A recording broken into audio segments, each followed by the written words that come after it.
Hello friends, स्वागत है आपका बीपीसीएस क्लासेस में। मैं बंटी सैनी। आज हम स्टार्ट कर रहे हैं एमएस एक्सेल। तो सबसे पहले हम एमएस एक्सेल को ओपन करना देख लेते हैं। तो आप स्टार्ट बटन पे जाके एमएस ऑफिस में इसे खोल सकते हैं, क्योंकि ये एमएस ऑफिस कंपनी द्वारा डिजाइन किया गया सॉफ्टवेयर है। तो आपके पास एमएस ऑफिस होगा ही, तो उसके अंदर जाके आप एमएस ऑफिस पे क्लिक करोगे तो एमएस एक्सेल मिल जाएगा। ये देखो, ये मुझे मिल गया।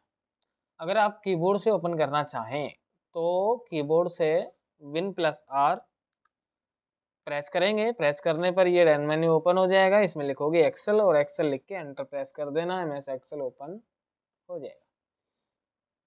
अब हम बात करते हैं एमएस एक्सेल के परिचय की। सबसे पहले हम इसका इंट्रोडक्शन लेंगे और फिर एमएस एक्सेल स्टार्ट करेंगे। तो आज इसके अंदर जो महत्वपूर्ण इंट्रोडक्शन है वो रिकवर करेंगे। सबसे टॉप में हमें सबसे ऊपर जो पट्टी दिखाई देती है उसे टाइटल बार कहा जाता है। टाइटल बार पर राइट साइड में तो कंट्रोल पैनल होते हैं जो आपको पहले बता रखे हैं, मिनिमाइज, मैक्सिमाइज या रिस्टोर डाउन और क्लोज। लेफ्ट साइड के अंदर होता है customize quick access tool bar. इसमें बाय डिफॉल्ट सेव, अंडू और रिडू ये ऑप्शन मिल जाते हैं और इसका उपयोग किया जाता है कार्य के दौरान फास्टली इनपुट देने के लिए, यानी कि जल्दी काम को करने के लिए इसका उपयोग किया जाता है।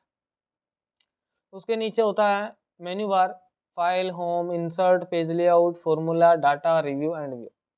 इस पट्टी को मेन्यू बार कहा जाता है और इन मेन्यू के अलग अलग ग्रुप डिवाइड किए हुए रहते हैं रिबन में। रिबन के अंदर अलग अलग ग्रुप डिवाइड किए हुए हैं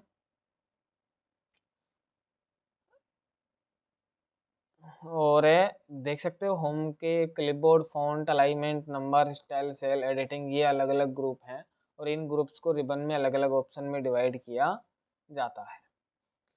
आगे अपना नीचे नेम बॉक्स। नेम बॉक्स क्या काम करता है? जिस सेल पर हम कार्य कर रहे हैं उस सेल का एड्रेस शो करता है। प्रत्येक सेल का एक एड्रेस होता है और सेल का एड्रेस लिखते समय पहले कॉलम का लेबल और उसके बाद में रो का यूनिक नंबर लिखा जाता है। ये जो ABC आपको नजर आ रहा है इसे कॉलम का लेबल कहा जाता है और 1 2 3 जो दिख रहे हैं आपको 1 2 3 इसे रो का यूनिक नंबर कहा जाता है। ध्यान रखना। जैसे मैं सबसे पहली सेल पर क्लिक करता हूं तो यहाँ पे A1 दिखा रहा है नेम बॉक्स में, तो ये पहली सेल का एड्रेस है। लास्ट सेल का एड्रेस कैसे लिया जाएगा? सबसे लास्ट कॉलम का लेवल और फिर रो का यूनिक नंबर। तो एमएस एक्सेल 2010 हम चला रहे हैं, इसके अंदर लास्ट कॉलम का लेवल होता है XFD, जिनकी टोटल संख्या होती है 16,384। ध्यान रखने योग्य बातें हैं। और एमएस एक्सेल 2000 और 2003 जो वर्जन था उसमें लास्ट कॉलम का लेवल था IV, जिनकी संख्या थी 256। और 2007 2010, जैसे 2007 2010 2013 और 2019 इसके अंदर XFD होता है और 2000 और 2003 में ये होता है।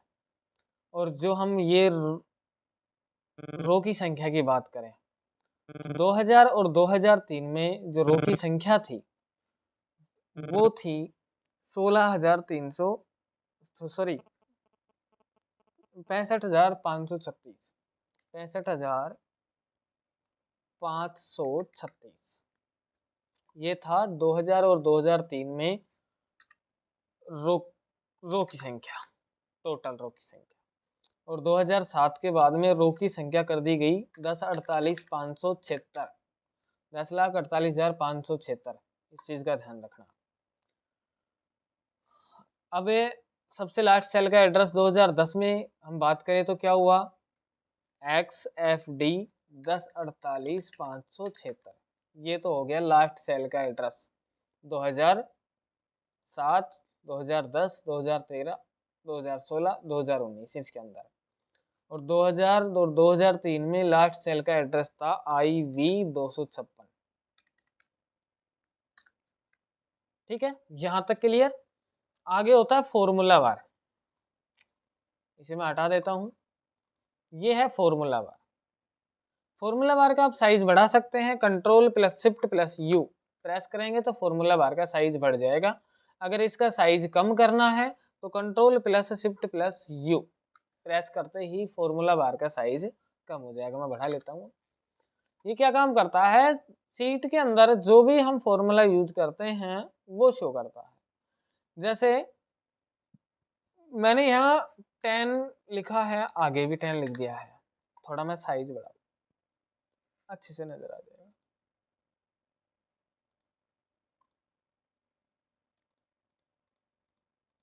ये देखो, यहाँ भी मैंने 10 लिखा, यहाँ भी 10 लिखा, और यहाँ आगे मैंने 20 लिख दिया डायरेक्ट। क्लियर? यहाँ मैंने 20 लिखा, यहाँ मैंने 10 लिखा, और यहाँ अब मैं कर देता हूँ इसमें फॉर्मूला लगा के इसको माइनस कर लेते हैं। बराबर 10 पे क्लिक किया, फिर माइनस का साइन दिया, और फिर 20 पर क्लिक किया और एंटर प्रेस कर दिया।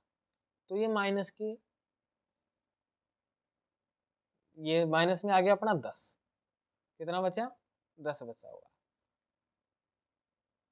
क्योंकि हमने माइनस कर दिया है यहाँ पे। आगे एक चीज और देख लेते हैं, 20 और यहाँ पे बराबर, इस पे क्लिक किया, प्लस का साइन दे दिया, फिर आगे इस सेल पे क्लिक किया और एंटर प्रेस कर दिया, 40 आ गया। अब इसमें हम वैसे तो देख नहीं सकते कि डायरेक्ट लिखा हुआ है या फिर अपने फॉर्मूला यूज किया है। तो यहाँ पे क्लिक करता हूँ तो आप यहाँ देख सकते हो 10 दिखा रहा है फॉर्मूला बार में। यहाँ 40 पे क्लिक करता हूँ तो यहाँ सेल एड्रेस शो कर रहा है कि H12 है और J12 को, सॉरी I12 को प्लस किया गया है। इस आधार पर फॉर्मूला बार हमें बताता है कि कहाँ कहाँ कौन सा फॉर्मूला यूज किया गया है। ये थी फॉर्मूला बार की बात। आगे हमने देख लिया है कि सबसे पहले सेल का एड्रेस A1, अगर आपको सबसे लास्ट सेल पे जाना है तो कंट्रोल प्लस डाउन एरो कर दो, सबसे लास्ट सेल पे आ जाओगे। संख्या दिख रही है 10, 48, 576, ये रो है इतनी। और सबसे लास्ट कॉलम का लेवल देखना है तो control plus right arrow press करो, सबसे लास्ट में आपको यहाँ पे लास्ट लेवल नजर आ जाएगा। MS एक्सेल में हजारों करोड़ों सेल होती है। सेल का निर्माण होता है रो और कॉलम के प्रतिच्छेदन से। जैसे यहाँ से ये गई कॉलम और ये है रो, इनके प्रतिच्छेदन से ये सेल होती है। MS एक्सेल में सेल सबसे छोटी इकाई होती है, इस चीज का ध्यान। अब बात करते हैं सीट की। नीचे MS एक्सेल 2010 हम चला रहे हैं, इसमें बाय डिफॉल्ट सीट की संख्या होती है 3, और 2016 और 19 में इसे कम कर दिया गया है, सीट की संख्या 1 कर दी गई है बाय डिफॉल्ट। बाय डिफॉल्ट का मतलब समझ रहे होंगे, बाय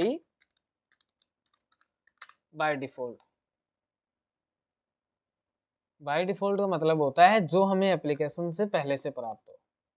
हालांकि अब इसके अंदर बाय डिफॉल्ट सीट की संख्या 3 है, इन्हें आप बढ़ा भी सकते हो।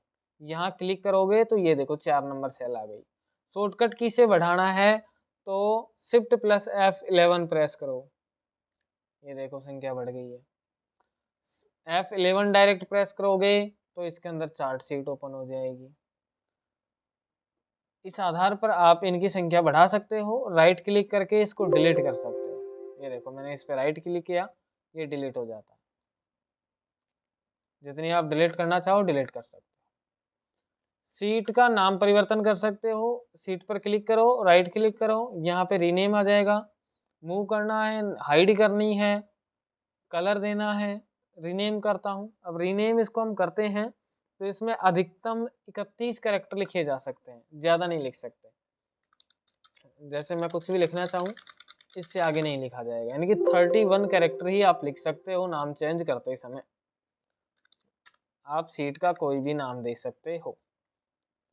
ये जो दिख रहा है ये होता है रूलर स्क्रॉल बार, जिससे आप सीट में लेफ्ट, राइट और टॉप बॉटम, ऊपर नीचे, आगे पीछे कर सकते हैं। इससे नीचे होता है स्टेटस बार। स्टेटस बार पर आप सीट को पेज लेआउट में देखना चाहते हैं या इस आधार पर देखना चाहते हैं, जिस भी आधार पर आप सीट को देखना चाहो उस आधार पर आप यहाँ पे क्लिक कर सकते हो। और दूसरी बात यहाँ होती है जूमिंग। MS एक्सेल में मिनिमम जूमिंग 10 से और मैक्सिमम 400% की जा सकती है। MS वर्ड में 500% हो जाती है अधिकतम, और MS पेंट में 800% की जा सकती है।